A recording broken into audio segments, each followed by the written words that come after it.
Bienvenidos al segundo video de la serie. Esta vez hablaremos del Estado federal. En el video anterior hablamos del Estado como país y hoy aprenderás la razón por la cual la palabra Estado puede referirse a la región. Entonces, lo primero que debemos decir es que existen países unitarios con regiones o departamentos, como lo es Colombia, y países compuestos, como lo es Estados Unidos o Venezuela, compuestos por los estados. Algo confuso. Antes de pensar el porqué de la existencia de esta tipología de estados, veamos este mapa mundial. Tenemos los continentes con los países, los cuales establecen relaciones políticas, diplomáticas y comerciales entre sí para satisfacer múltiples necesidades. En esta infinidad de convenios y acuerdos, los países se adhieren al derecho internacional para que estos acuerdos se cumplan, mientras que dentro de tu país, lo que garantiza que se respeten tus derechos es la constitución interna. En este sentido, es importante que visualices que las relaciones entre países se formalizan a través del derecho internacional y al mismo tiempo las relaciones dentro de un país por el derecho interno. Ya verás el porqué de esta explicación.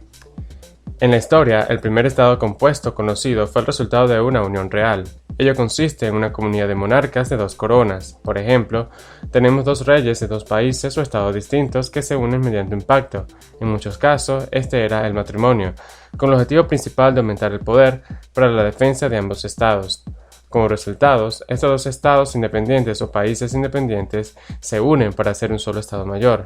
No obstante, cada monarca es independiente en su propio país, y estos países no podían interferir uno con el otro. El ejemplo claro de esto es Castilla y Aragón, Suecia y Noruega, y Austria y Hungría. Ahora bien, el segundo caso de un estado o país compuesto fue el resultado de una unión personal. Aquí tenemos dos estados cuyo rey resulta ser la misma persona. ¿Cómo ocurre esto? Bueno, tenemos el rey X que se casó con la reina Y y tuvieron tan solo un hijo a quien llamaron Z. Al morir sus padres, Z hereda las dos coronas y los dos países, es decir, esos dos países se unen por la persona que los gobierna en uno solo. Sin embargo, todavía se mantiene la independencia de cada país que integra el nuevo estado. En estos dos casos tenemos dos estados que están unidos dando vida a un nuevo estado. Sin embargo, cada uno mantiene su soberanía para tratar sus asuntos locales, dejando ciertas cosas para la unión, es decir, el estado compuesto. ¿Qué pasa si queremos formar un estado mayor compuesto por más de dos estados? Bueno, a eso le llamamos confederación. La confederación es una vinculación entre estados creados por un pacto internacional con intención de perpetuidad que da lugar a un poder que se ejerce sobre los estados miembros y no de modo inmediato sobre la población. La existencia de la confederación está determinada por la consecución de unos fines comunes. Un ejemplo sería la Confederación Germánica. El origen del poder de la confederación es igual al de Estado. Recordemos que al nacer un Estado, la nación transfiere su poder al Estado para regirse bajo ciertas reglas. En la Unión, cada uno de los estados o países miembros conceden parte de sus poderes al nuevo Estado Supremo Confederado, mediante un acuerdo internacional entre naciones. Una vez formados, sus relaciones posteriores pasan a ser derecho interno. Esta unión confederada no disminuye la soberanía de los estados. Lo único que sucede es que estos se comprometen a ejercer ciertas funciones en común, a través de unos órganos comunes que están situados sobre los estados. En este sentido, el órgano fundamental de la confederación es un congreso, duma o dieta, compuesta de mandatarios designados por los presidentes de cada estado. También puede llamarse Congreso Permanente de Embajadores. Las decisiones confederales han de ser tomadas por unanimidad o al menos 2/3 de los miembros. Así que el órgano más importante de la confederación es el Congreso. En un grado menor sería la Corte para resolver problemas entre los Estados miembros y esto con la confederación. Finalmente estaría el presidente, cuyo trabajo es la representación internacional y vigilia del cumplimiento de las leyes confederales. Este presidente tendría menos poder que un presidente de un Estado miembro. En analogía, la confederación semeja mucho a la Organización de Naciones Unidas, solo que no se rigen por derecho internacional, sino por derecho interno. Pero sí, el presidente de la confederación tendría una actuación similar al secretario de las Naciones Unidas. Los órganos confederados no tendrían injerencia en asuntos internos en cada Estado miembro, al menos que se le atribuya una competencia específica para hacerlo. Ya tenemos más claro el panorama, ya podemos observar por qué algunos estados, es decir, países, se descentralizan en varios estados y no en provincias como la mayoría.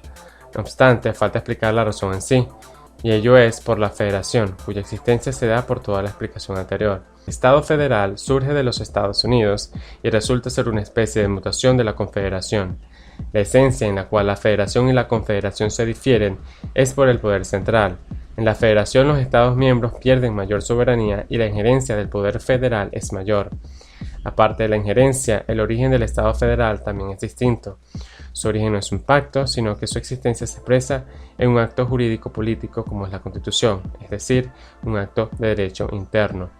Desde su mismo génesis, no es derecho internacional. Así pues, la federación se origina como lo haría un Estado normal, es decir, la unión del pueblo que hace una nación da vida al Estado. En una federación, las naciones y los Estados miembros sienten un movimiento nacional aún mayor, es decir, en el caso americano, el neoyorquino, el californiano y el texano se sienten unidos más allá de sus propias culturas por un sentimiento de supranación americana y por tanto no están individualizados como en la confederación. Es válido destacar que todavía sí existe cierta división. Esta nacionalización no les une completamente por un motivo. Existe un conglomerado que tiene culturas y tradiciones diferentes que deben ser salvaguardadas. Quizás en Estados Unidos no se tiene esta percepción, pero en Rusia es más obvia. Tenemos a Chechenia, Crimea, Tataristán con diversas culturas y tradiciones, entre otros. ¿Cómo funciona todo esto? La federación trata de la coexistencia entonces de dos poderes iguales y coordinados, el poder de la federación y el poder de los Estados miembros. En esta idea, la federación es soberana en cuanto a acciones en las competencias que se le ha encomendado, y los Estados miembros son soberanos con aquellas competencias que ha conservado. Por tanto, el término de competencia cobra importancia.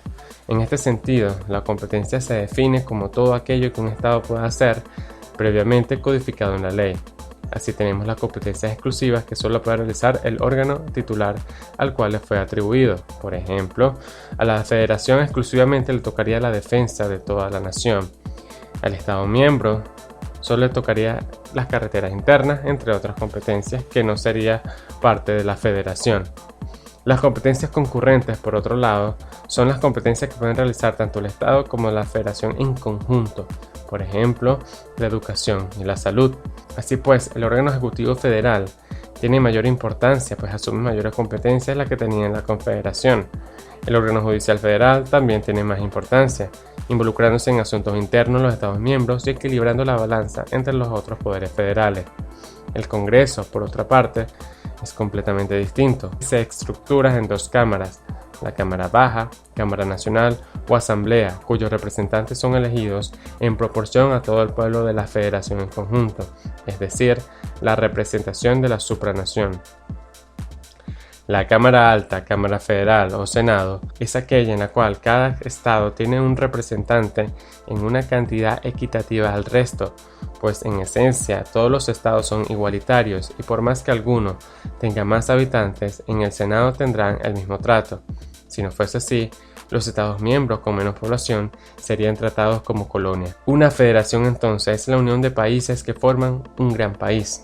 En otras palabras, una federación es una forma de estado en la cual un estado mayor está compuesto por varios estados. De allí que la palabra estado para referirse a provincia proviene en teoría de que en algún momento esas provincias fueron países como lo es un estado en su acción original.